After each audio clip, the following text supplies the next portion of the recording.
现在早上8点半左右，刚刚买了早餐，现在在我前面，但是我早上先录完了再来吃，而且等一下还有事情要做哦。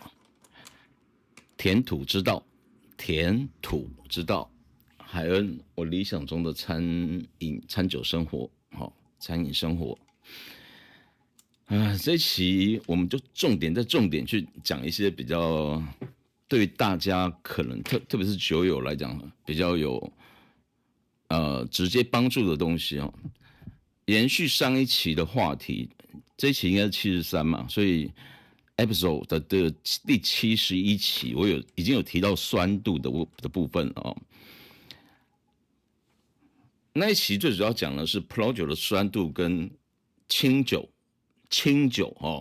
的酸度是，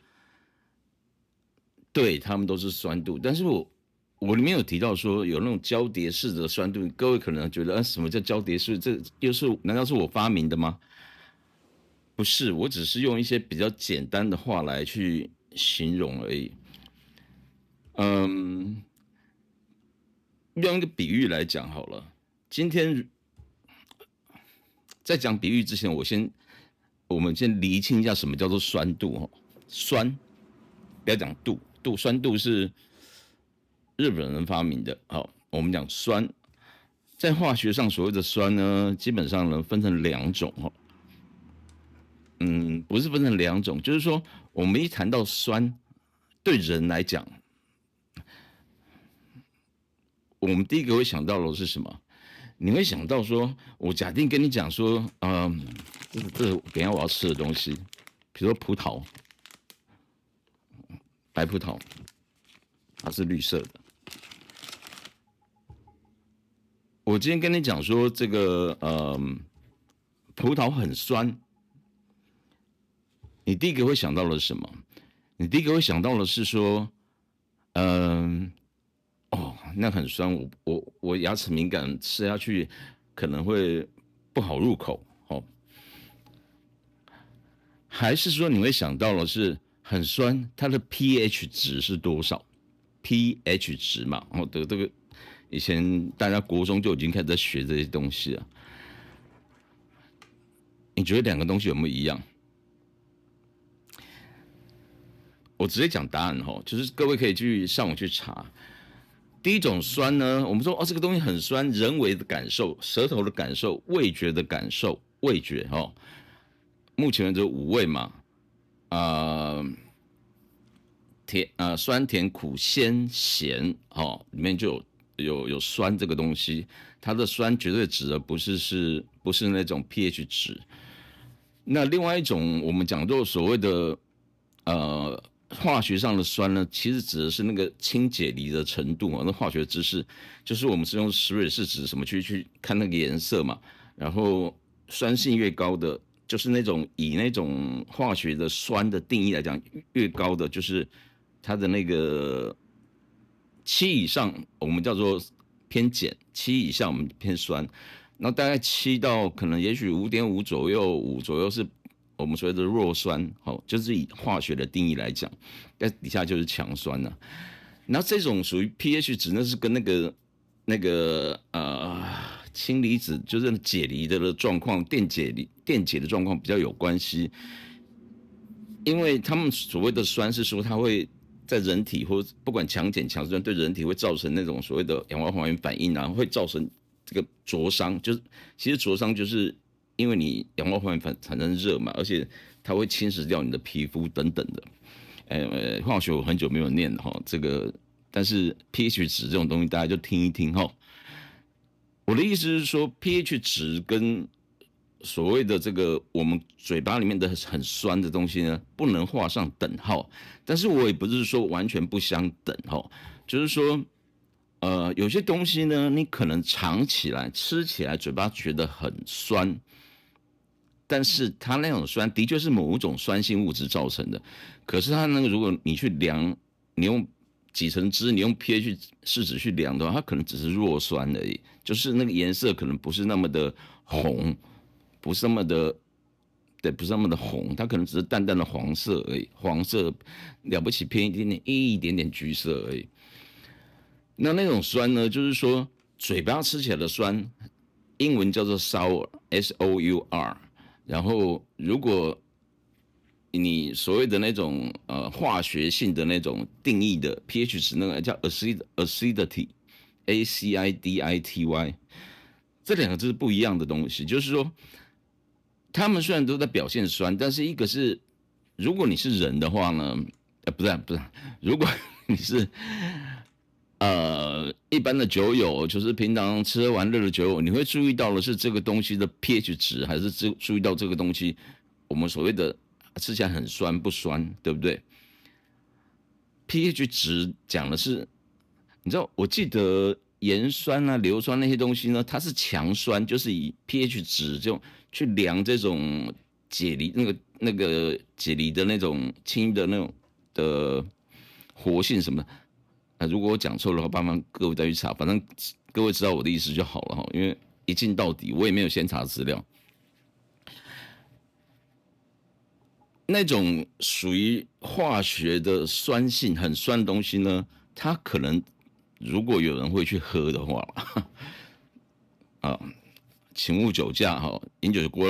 酒过量有害健康，然后不要在家里随便做化学实验，不要去碰化学的物品，没有专人指导之下都危险，危险。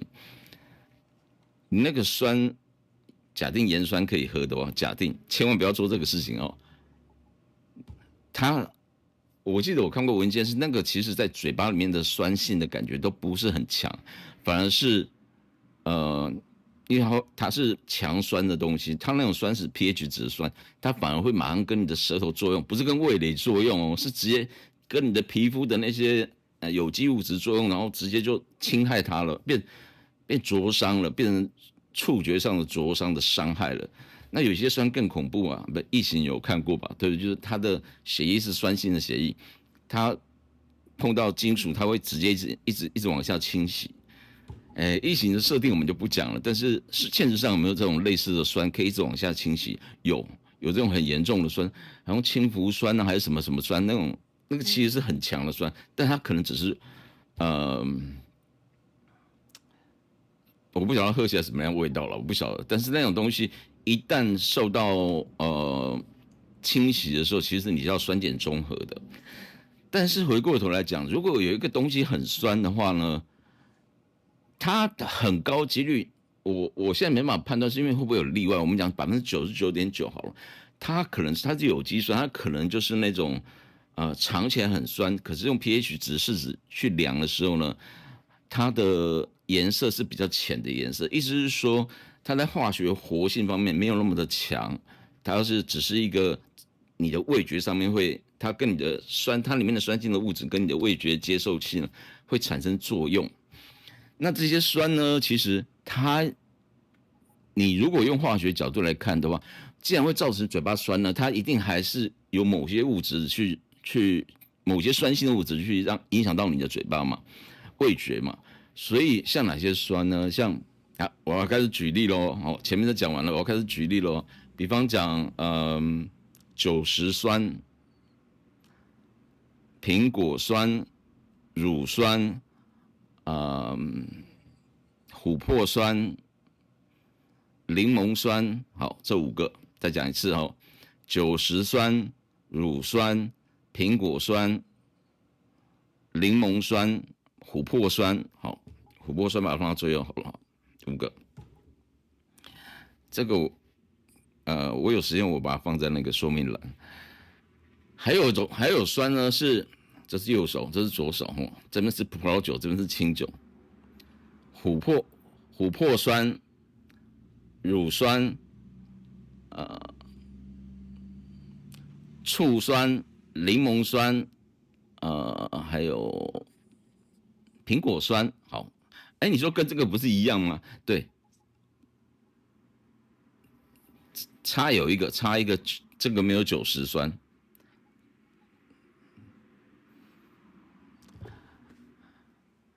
这边领头再讲一次是琥珀酸、乳酸，或者是乳酸、琥珀酸都可以但是我强调，我比较喜欢用琥珀酸、乳酸，然后苹果酸、柠檬酸、醋酸，大概就是这样子。然后这边的领头的是90酸、乳酸，这两个为主，其他的我就把它放下了，我们就看这个两个领头的为主了就好了。这个是90酸，乳酸，这个是你也可以再加上这个柠檬酸啊，那这边是琥珀酸，然后再过来就乳酸，乳酸我一样把它摆在第二，然后这边接下来你也可以把它放其实我觉得放醋酸会比较好，但是这个就是这样放着。领头的是乳酸，领头的是琥珀酸，这边的琥珀酸是比较底下的。海恩，你没有写下来，我会记不住，没有关系，再重新看几次。我发觉现在人开始比较多一点，请大家按赞、订阅、分享，然后多介绍一些朋友来看，让我会觉得聊这会比较有成就感，再多看几次，把它看到最后，我知道中间会有广告了，但是就是你拉长那个时数，对我来讲是，YouTube 会比较优先把这个演算法，透过演算法把我排在比较前面，就会对一些酒有兴趣的朋友、餐酒有兴趣的朋友，他比较容易得到 YouTube 的推广。而且我这边虽然我是在闲聊，但是其实我讲的东西很深比一般的那种，你说什么？你有没有讲到葡萄园？怎么叫深？讲到葡萄园比较深。我现在在讲这个，今天这一集其实是非常重要的一集回过头来讲，因为我没有多少时间回过头来讲，就是说，那右边刚讲右边以90酸、乳酸、苹果酸为主，这个是什么？这个是葡萄酒主要的酸性的物质，就主要的酸有机酸，它们都是弱酸，就是我讲弱酸是以 pH 值来量是弱酸，所以人当然可以吃啊。左边这边的琥珀酸、乳酸，这已经跟这边有一点点重复了嘛再加上我把醋酸放在前面比较好因为我觉得相较于苹果酸啊或者是什么柠檬酸啊什么的，我觉得醋酸其实是因为它是酒到后面都会产生的东西，其实这边也会有醋酸如果你保存不好，老酒保存不好，或者是就空气进去了或者是晒到太阳什么有没有，它会加速的那个糖呢是产生酒精的重要关键，因为糖经过酵母菌之后变成酒酸嘛我这是简称的说法，但是呢经过酵母菌之后会变成这个酒精还没有吃饭就是这样。可是酒精呢，其实如果保存不好，它再经过一些过程这个化学变化之后呢，中间有一个醛类了，然后它会产生所谓的酸，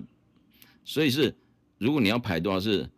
乙醇是酒精嘛，乙醇是由糖产生的嘛，糖发酵，糖醛酸，乙醇不是糖，醇醛酸，乙醇乙醛乙酸就醋酸当然这中间我现在只谈酸度所以中间其实还有很多其他的物质，醇类就不只有一种，醛类也不只有一种，酸类也不只有一种所以这个我只讲比较主要的部分而已。那这样排下来的话呢，这个酸它有可能是发酵产生的这过程中产生，因为我比方讲说这个乙酸那个就醋酸嘛，就是发酵过程中最后保存什么的，其实发酵过程中无关乎保存的问题，因为你在发酵产生乙醇的时候，其实它同时没有100%的环境，它同时也会慢慢的去就是经过转化，然后最后变成这个醋酸菌什么，然后就产生一点点的醋酸在里面，只是这个量太小了，就变成是以刚酿造好的葡萄酒来讲呢，我们没有那么注意去看这些东西，或是你根本感受不到。那里面什么东西最重要？其实里面的不是发酵产生的酸最重要。以葡萄来讲，它里面最重要的其实是酒石酸，酒好，葡萄酒的酒，石头的石，酒石酸。酒石酸呢，它有一个特性，就是第一个，它不是发酵主要不是发酵过程中产生，它是原料本身的酸，这个产生的酸性。所以我们吃到很多像苹果啊，像苹果当然很多苹果酸，但是像这些莓果类的东西，酸性，你会觉得很酸的东西，很多都是来自于酒石酸，因为酒石酸呢，跟一般的琥珀酸啊、苹果酸啊、乳酸啊，对，这些酸度比起来呢，酒石酸的酸性是一枝独秀的，很强的。我讲的是 sour 就是那种嘴巴里面感受的酸性。所以越年轻的葡萄，越不成熟的葡萄，它糖分越少的葡萄，要么就是本身酒石酸很多凸显出来，要么就是因为你没有酸度、没有甜度去平衡。我在讲的是平衡并不是甜加上酸，糖加酸就酸碱中和那种感觉，不是，这不是酸碱中和，而是甜和酸，它是两个会同时存在，只是因为有酸因为有酸有糖在嘴巴里面，就会觉得说，你会觉得比较丰富，并不是而且会比较觉得这个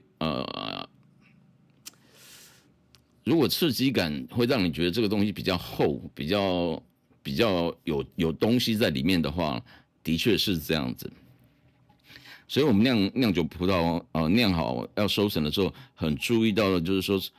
除了前期的阳光的照射让葡萄果熟成，后期的温差的状况呢，就是要收成的前面可能2个礼拜左右的1个月左右，那个时候雨不能下太多，那葡萄果里面不能太多水分嘛，就是要有足够，但是不能太多的水分，然后里面要凝聚足够的糖，可是酸的部分呢，其实是酸会分解掉，所以他们会希望说是昼夜温差很大，这温差很大的状况底下，就是你不会在晚上连酸也消耗掉了，你白天可能就太阳啊什么有的没有的会产生能量嘛，然后会影响到葡萄果的生成。反正最后结果就是，你如果是有剧烈的温差，让你的酸度能够保持，就是说，这葡萄果本身就是又足够的汁液，然后又有足够的糖分、甜度，然后有足够的酸度，然后最主要酸是指的就是所谓的酒石酸。当然还有其他的，这水果的东西它不会只有单一嘛，所以我刚前面讲的这些，包含苹果酸啊、柠檬酸啊，甚至如果你一开始葡萄已经有点裂开的话，是不是也会有产生醋酸？因为菌种都进去了嘛，醋酸菌都进去了嘛，然后酵母菌啊、醋酸菌啊都进去了，然后这个在葡萄里面排名第二其实应该是那个苹果酸。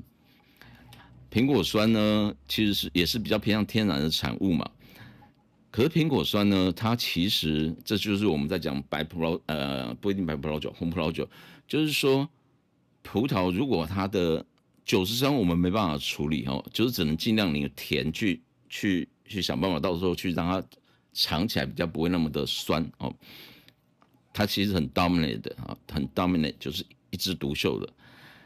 但是它会随着这个酸度会随着说酒石酸会随着在葡萄成年的过程中呢发生化学变化，反正它就会盐化就对了，就是变成这个什么什么什么盐这样，然后会沉淀在这个葡萄的酒瓶里面底部。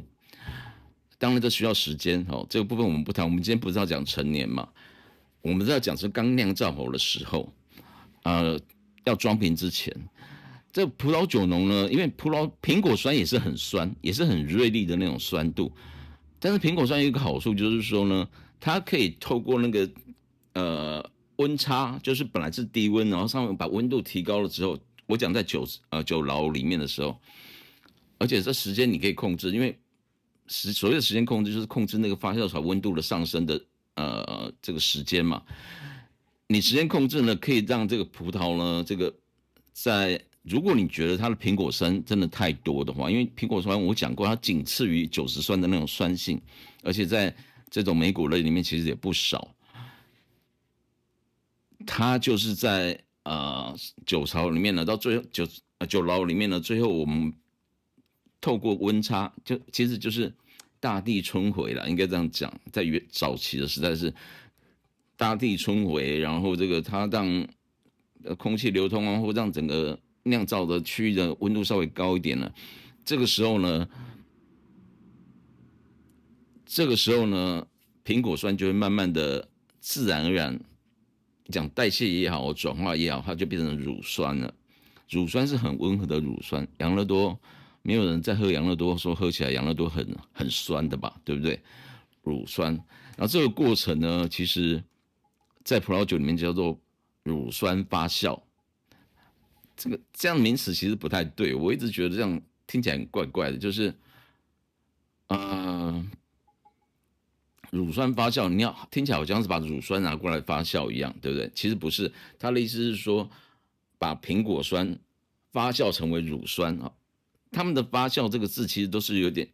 不是他们啦，我们所谓的发酵啊，其实跟代谢、跟解离，不是解离，跟这个分解什么都是类似同义词啊。反正人们搞不懂东西，我们叫它发酵，但其实它就是这个化学作用哈。然后化学作用可能是温度啊，可能是有催化剂啊，酶类的催化剂啊，或者是可能在特定的状况底下它就会发生，它自然而然会发生。这我就先埋一个伏笔好了，它自然而然就会发生。有催化剂是另外一回事，有催这个字表示它加速嘛，对不对？但是如果不去催它，它会不会发生？它还是会发生，就是在那个环境底下还是会发生，特定的环境底下。那这个过程呢，其实很重要，就是很重要，很重要，跟什么跟什么东西很重要呢？跟日本酒的酿造很重要，跟酒母的酿造制作很重要，这以后再谈。所以各位只要知道说酸有不同的酸，酸有所谓的口里的那种 sour， 或者是量 pH 值 acidity 的这种酸，化学性的酸。然后不管是化学性的酸，或者是我们所谓 sour 这种比较人感受的这种酸呢，其实它跟 pH 值是没有关系的。但是呢，某些东西呢，某些酸，就好像糖、蔗糖、果糖、葡萄糖、乳糖，什么什么糖，同样都是糖，但是它的甜在嘴巴里面的甜的感觉是不一样的。我记得最甜的好像是果糖吧，然后果糖、蔗糖、葡萄糖的话，排名第一的是果糖的，再过来是蔗糖，再过来是葡萄糖，而且其实还有一点差距。所以果糖其实不是一个好糖哈。那酸性的东西呢？葡萄酒这部分我就做了一个总结，就是说以酒石酸为主，酒石酸会随着时间慢慢的往下，但是它需要时间是成年之后。在开始的时候，而且速度很慢，所以一开始的时候呢，这个酸呢是你很难去处理的，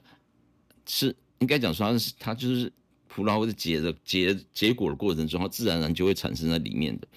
那苹果酸也是，但是苹果酸可以在酿造的后期呢，透过这个温度的改变呢，去让它转化成为乳酸，乳酸就比较温和了，所以叫乳酸发酵。那并不是所有的酒都需要这样做，那前提是在于说你的苹果酸如果也过多的话，那你再去做这样的动作。所以不是所有的酒都需要乳酸发酵。我这个讲的部分其实是涵盖白葡萄酒跟红葡萄酒都一样哦。其实在这边只要记住所谓的酒石酸跟这个苹果酸还有乳酸就好了。为什么？酒石酸一枝独秀，苹果乳酸就看你的转换的程度。这就是说影响到我们葡萄酒在嘴巴里面喝起来的感觉，然后这种酸性的感觉，因为酒石酸实在太特殊了，它就好像就是我们玩积木一样，它玩那个俄罗斯的那个方块一样掉下来是一根的那一种的，它不是方形的，也不是这种横的扁的，它就是一根这样子的，所以你把它放在一起的时候，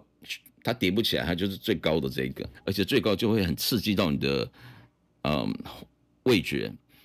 所以葡萄酒我们所谓的酸性很高，很多时候都在讲是因为酒石酸或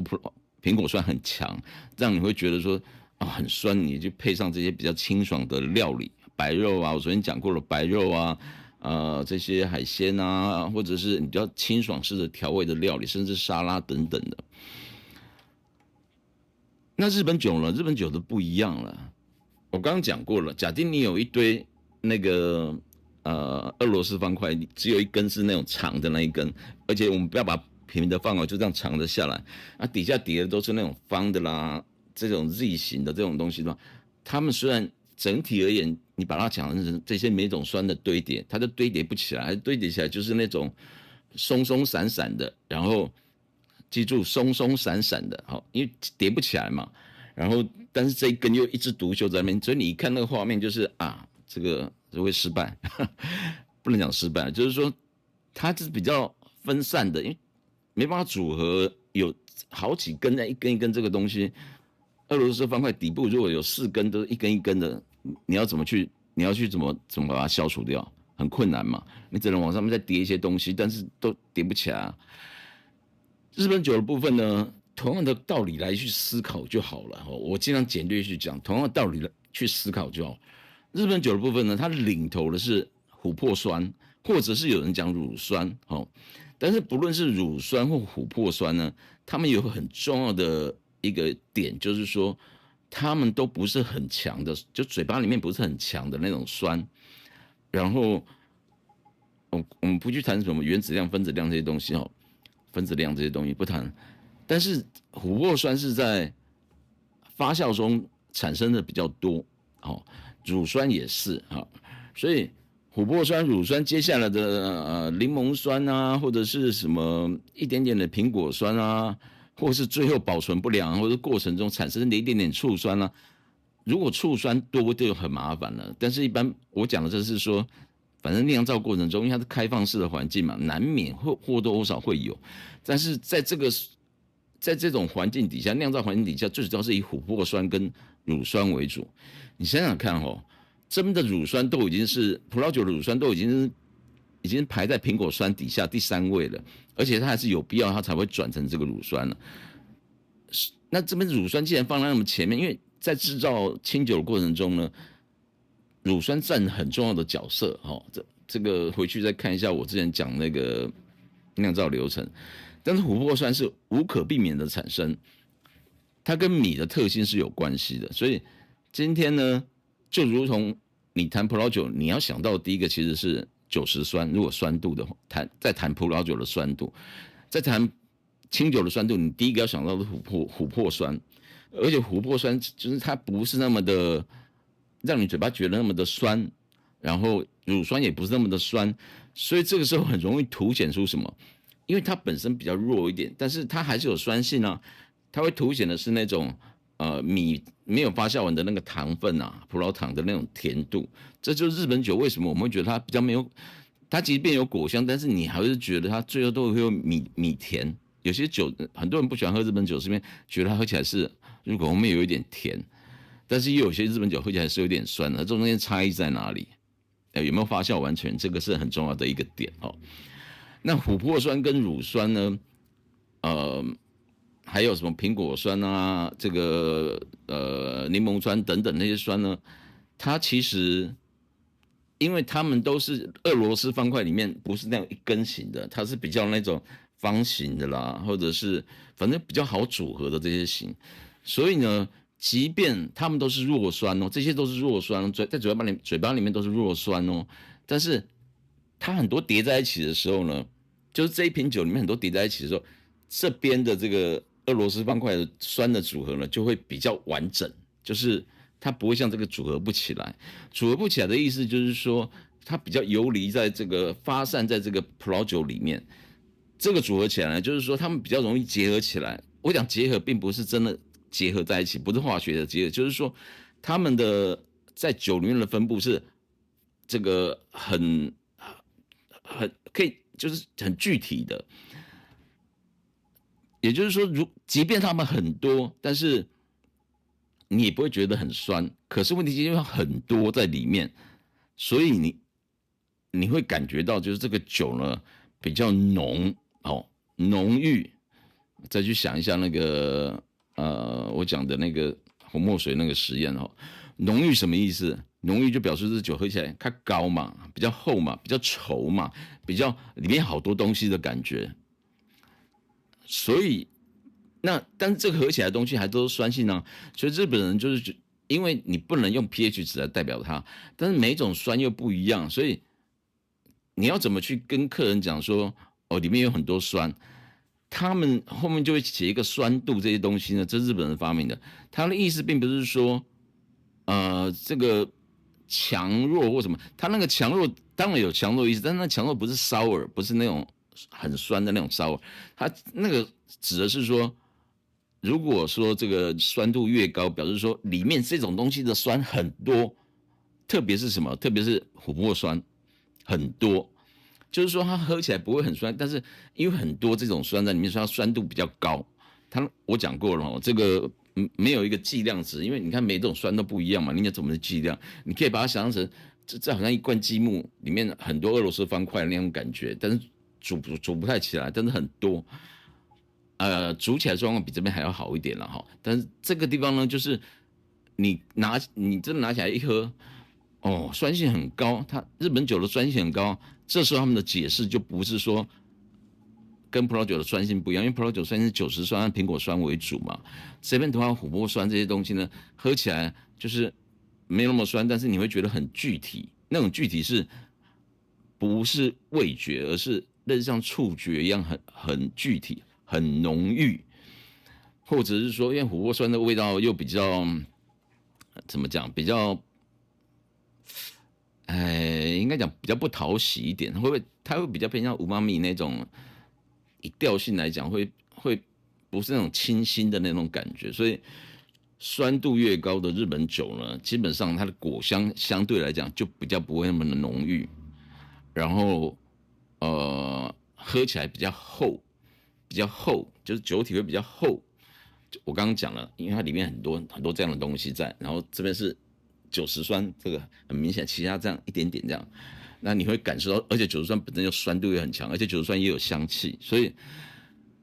苹果的不是苹果，葡萄酒的高酸性的葡萄酒呢，果香浓郁，酸性可能会比较强。我讲的是在正常年份的时候，或是好年份的时候。可是日本酒呢，日本人就发明一个日本酒度的一个计算公式去测量这些东西。当然他也会用那个滴定法去测它的 pH 值，因为你 pH 值是会影响到人的身体健康的，所以他会去量，但他不会标注在上面，他会把它透过一些滴定方法去计算出来。这个酸碱中和的滴定方法去算出每个的量多少，然后去最后跑出一个总共有多少酸，然后因为这个细节，这个我们就不多讲。各位把它想象成，它等于最后计量那个酸度，所谓的酸度，日本就发明酸度这个东西，就是指它里面到底这些东西加起来的数值有多大。但你说，pH 值，其他跟 pH 值有没有关系？没有关系。这个部分我会在谈日本酸度的时候特别去跟各位讲，什么酒，它标示这个酸度多少的时候。代表什么意义？那一个区间什么意义？另外一个区间什么意义？这会影响到什么？这会影响到口感。我讲过了，它当然会有一点酸味，但是它更重要的是影响它的口感。口感是什么？比较厚的酒，就是喝起来比较浓郁的酒，你会去配清爽的沙拉吗？或是配清爽的那些寿司吗？就是它只是简单处理一下。你很明显就会觉得这个东西比较浓嘛，你懂我意思吗？酸在葡萄酒跟清酒是分别扮演不同的角色，所以你不要看到很多不知道说日本酒这酸度很高哦，他看它的数值，他觉得酸度很高。第一个，它跟 pH 值没有关系；第二个，它那个酸性的意义跟这边的酸性意义是不一样的。反而是在葡萄酒那边，他会写 pH 值，但是那 pH 值也并不是说不是在跟你暗示说它很酸或什么，它其实是那个是比较像是安全的保障啦。因为我还在回归到原来一开始我讲的这一期哦，因为还没吃饭，可能讲的哩哩啦啦，但是我希望还是够清楚。回到前面所讲的，酸有化学性的那种 pH 值的量测的酸，那属于化学那种，因为太强酸或者太强碱，那个对人体会造成伤害，而且是很严重的伤害。但是另外一种酸，我们叫做 sour， 这是属于可以进到嘴巴里面的，然后 pH 值就是大概在可能4.5到6之间，到7之间，可能5到7之间，类似像这样的弱酸的状态。然后这些酸呢，其实就对人体是无害的，就是可以接受的。你有听过一个人吃柠檬被这个灼伤吗？没有嘛，除非你吃了很多了哈。不过吃很多，那跟灼伤应该，反正很多东西吃很多都会对人体都不好。今天讲的比较匆忙哦，但是其实也快要40分钟了，超过我本来预定要讲的30分钟。总而言之，言而总之呢，知道酸度在葡萄酒跟清酒之间的差异性，你会去解读它的时候呢，就会知道如何去搭配料理。日本酒的酸度，我一定会花一起来讲，因为这个非常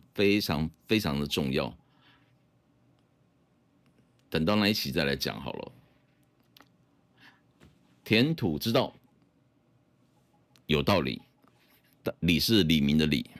含我心目中的理想中的餐酒生活。我要来吃早餐了，拜拜。